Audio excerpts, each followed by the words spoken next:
കേരളത്തിൽ കോൺഗ്രസിന് ജനം വൻ വിജയം നൽകിയിട്ട് ഒരാഴ്ച തികയുകയാണ്. ദില്ലിയിൽ നടന്ന മാരത്തൺ ചർച്ചയിലും മുഖ്യമന്ത്രി ആരെ എന്നതിൽ തീരുമാനമെടുക്കാൻ കഴിഞ്ഞിട്ടില്ല.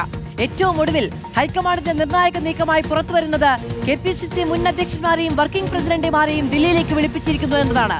കെ മുരളീധരനെയും കെ സുധാകരനെയും മുല്ലപ്പള്ളി രാമചന്ദ്രനെയും MM ഹസനെയുമാണ് ദില്ലിയിലേക്ക് വിളിപ്പിച്ചിരിക്കുന്നത്.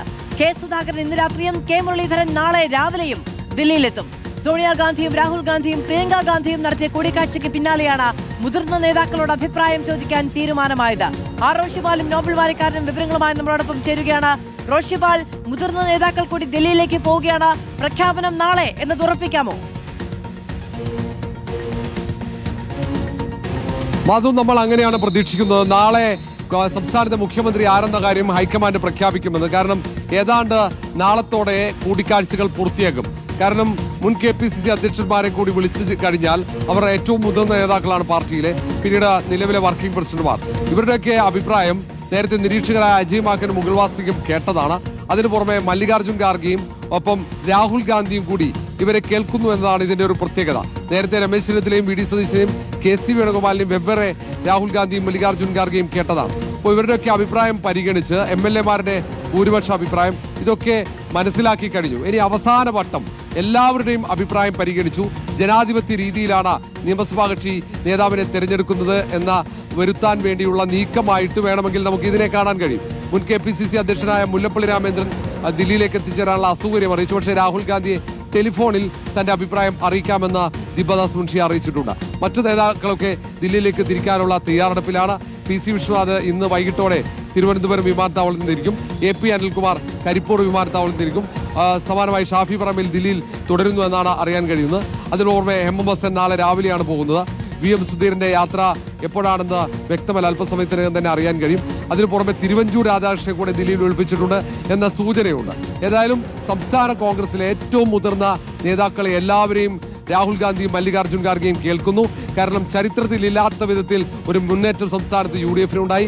ആ വിജയത്തിന് ഉത്തരവാദിത്വം, അതിന്റെ ക്രെഡിറ്റ് എല്ലാ നേതാക്കൾക്കുമുണ്ട് എന്നാണ് ഹൈക്കമാൻഡിന്റെ വിലയിരുത്തൽ.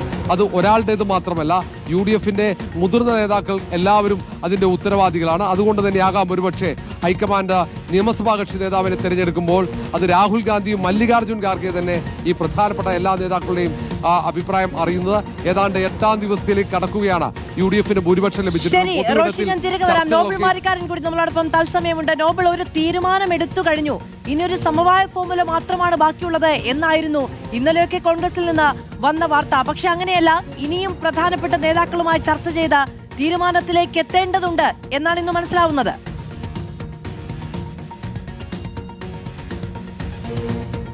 മാധു, സംസ്ഥാനത്തെ മുഖ്യമന്ത്രി ആര് എന്ന കാര്യത്തിൽ ഒരു തീരുമാനം എടുക്കാൻ ഇപ്പോഴും ഹൈക്കമാൻഡ് കഴിഞ്ഞിട്ടില്ല എന്ന് വ്യക്തമാക്കുന്നതാണ് ഇപ്പോഴത്തെ ഈ നീക്കം. പ്രധാനമായും മുതിർന്ന നേതാക്കളായ എല്ലാവരെയും, മുതിർന്ന KPCC അധ്യക്ഷന്മാർ അടക്കമുള്ള ആളുകൾ, മുൻ അധ്യക്ഷന്മാർ അടക്കമുള്ള ആളുകളെ ഇങ്ങോട്ട് വിളിക്കുമ്പോൾ ഒരു തീരുമാനത്തിലേക്ക് പോകുന്നതിന് മുൻപ് അവരുടെ കൂടി അഭിപ്രായങ്ങൾ കേൾക്കേണ്ടതുണ്ട് എന്ന് ഹൈക്കമാൻഡ് മനസ്സിലാക്കുന്നു. നമുക്ക് അറിയാൻ കഴിയുന്നത് ഇന്നലെ നിർണായകമായ യോഗം സോണിയാഗാന്ധി, രാഹുൽ ഗാന്ധി, പ്രിയങ്ക ഗാന്ധി എന്നിവർ ചേർന്ന് ഇരുന്നിരുന്നു. ആ യോഗത്തിൽ വിശദമായ ചർച്ചകൾ നടന്നു. പക്ഷേ സംസ്ഥാനത്തെ മുതിർന്ന നേതാക്കളുടെ വികാരം കൂടി അറിയണം എന്ന് സോണിയാഗാന്ധി നിർദ്ദേശിച്ചു എന്നാണ് അറിയാൻ കഴിയുന്നത്. അതിന്റെ അടിസ്ഥാനത്തിലാണ് നേതാക്കളോട് അടിയന്തരമായി ദില്ലിക്ക് എത്താനുള്ള നിർദ്ദേശം ഇപ്പോൾ നൽകുകയും ചെയ്തിരിക്കുന്നത്.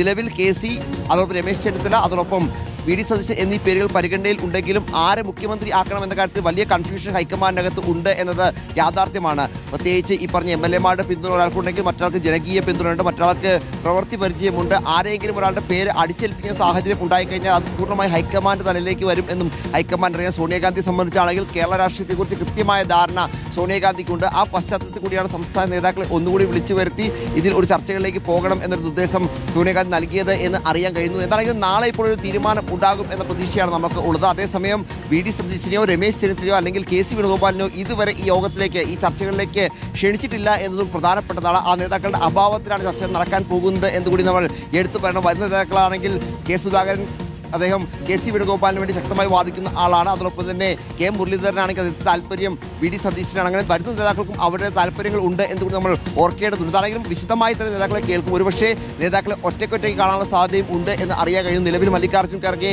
കർണാടകയിലാണുള്ളത്. ഇന്നലെ രാഹുൽ ഗാന്ധി തമിഴ്നാട്ടിൽ പോയിരുന്നു. അതുകൊണ്ട് നേതാക്കളുമായുള്ള കൂടിക്കാഴ്ച ഇതുവരെ ഈ പറഞ്ഞ മല്ലികാർജ്ജുൻ ഖാർഗെയും രാഹുൽ ഗാന്ധിയുമാണ് ഈ തീരുമാനം എടുക്കാൻ വേണ്ടി കഴിഞ്ഞ ദിവസം യോഗം ചുമതലപ്പെടുത്തിയത്. ഈ രണ്ട് നേതാക്കൾക്കും ഇതുവരെ കൂടിക്കാഴ്ച ചർച്ച നടത്താൻ കഴിയുന്ന സാഹചര്യം കൂടി ഉണ്ടായിട്ടുണ്ട്. അതായത് ചർച്ചകൾ ഒരടി പോലും ആ തലത്തിൽ മുന്നോട്ട് പോയിട്ടില്ല എന്നത് യാഥാർത്ഥ്യമാണ്. അതുകൊണ്ട് തന്നെയാണ് ഇപ്പോൾ എന്താണെങ്കിലും നേതാക്കളെ കൂടി വിളിച്ചു വരുത്തി അവരുമായി ആശയം വർക്കിംഗ് പ്രസിഡന്റ് അടക്കമുള്ള ആളുകളെ വിളിച്ചു വരുത്തുമ്പോൾ അവരുടെ എല്ലാവരുടെയും നിലപാടുകൾ വർക്കിംഗ് പ്രസിഡന്റുമാരാണെങ്കിൽ പോലും പലരും ഭൂരിഭാഗം ആളുകളും KC വേണുഗോപാലിനെ പിന്തുണയ്ക്കുന്നവരാണ് എന്നതുകൂടി നമ്മൾ അതാണ് ഏറ്റവും പ്രധാനപ്പെട്ട മറ്റൊരു കാര്യം.